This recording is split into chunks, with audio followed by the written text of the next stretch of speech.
together in the covenant of marriage. Will you love her, comfort her, honor and protect her, and forsaking all others, be faithful to her for as long as you both shall live? If so, answer, I will. I will. Kelly, will you give yourself to Adam to be his wife, to live together in the covenant of marriage? Will you love him, comfort him, honor and protect him, and forsaking all others, be faithful to him for as long as you both shall live? If so, answer, I will. I will. Hawk is going to come and read a poem that the couple has selected. Cowboy Wedding, poem by Chris Parvinci. You gotta talk cowboy to follow this tale. Gotta roll in the corral, dust not sit on top of the rail. The heart and the spirit of sublet lie here, in cowboys and ranchers, through progress is near. Yes, this poem, my friend, is in cowboy tongue, about mating a team so fresh and young. A wedding took place in the wild old west, and all the good folk wore their Sunday best. A lively green pair, together they are hitched, and singular life they both have ditched.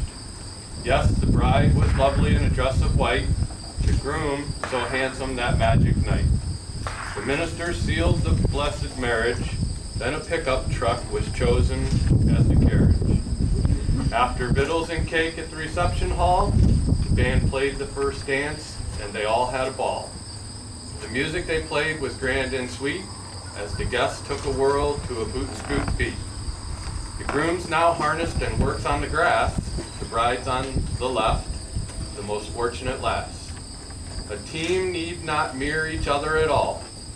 If harmony's yoked, be it large or small.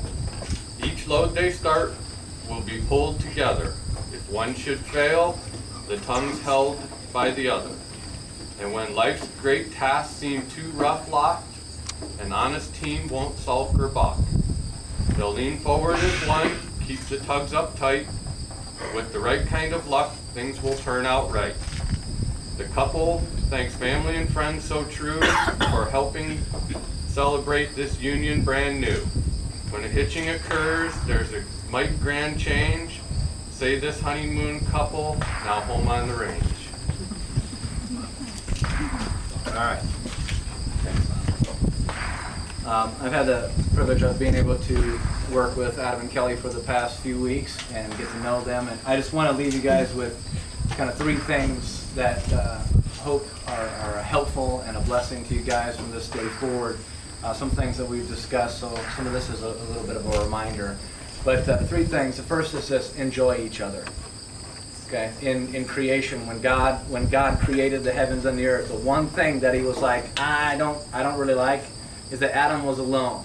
And so when Adam was asleep, come on, fly. Yeah, I guess I smelled it. Maybe. Okay.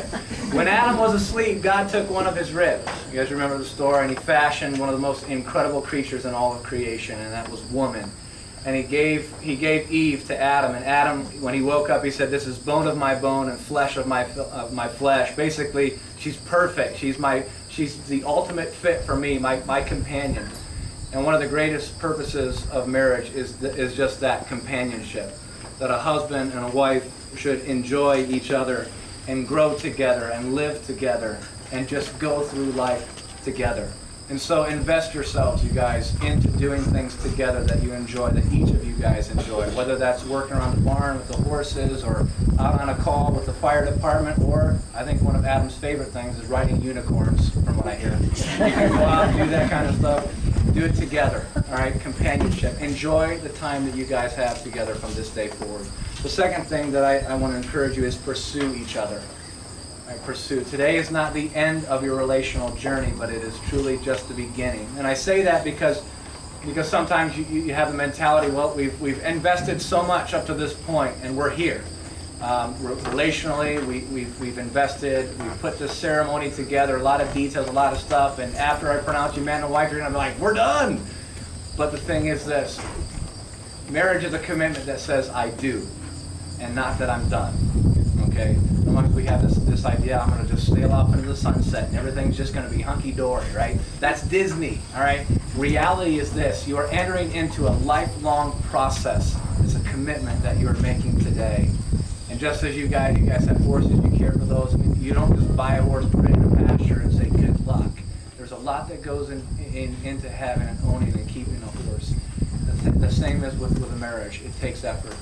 And one of the things we talked about in detail was communication. Be a good listener. To pursue each other, be good listeners of each other, and ask questions, all right, and invest yourselves into one another. Thirdly, love each other. God's word says this, that love is selfless, it is sacrificial, it is shown, it is steady. The husband is to love his wife. The wife is to respect and honor her husband. And that is a mutual thing, respect for one another. No longer, it's not just about what's best for me, what do I get out of it. It's about, for Adam, what's best for Kelly? Kelly, what's best for Adam? What's best for this relationship? And sometimes loving each other is going to be like breathing. It's just that easy. But there's other times when loving each other is going to be like trying to breathe underwater without an oxygen tank. It's going to be tough because it's not natural to love somebody, to put somebody's needs ahead of our own. But it's a commitment you're making today to love one another. And God demonstrated true love. He sent Jesus Christ to this earth to die for us while we were sinners. We didn't deserve it. He loved us. And so through faith in him, we have a relationship with God. That's the kind of love that I hope and I desire for you guys to have. It's a love, not just because they deserve it. It's a love because it's a commitment that you're making in the presence of God and others today. Love. The Apostle Peter said, above all, love each other deeply because love covers a multitude of sins. So enjoy, pursue, and love each other. All right.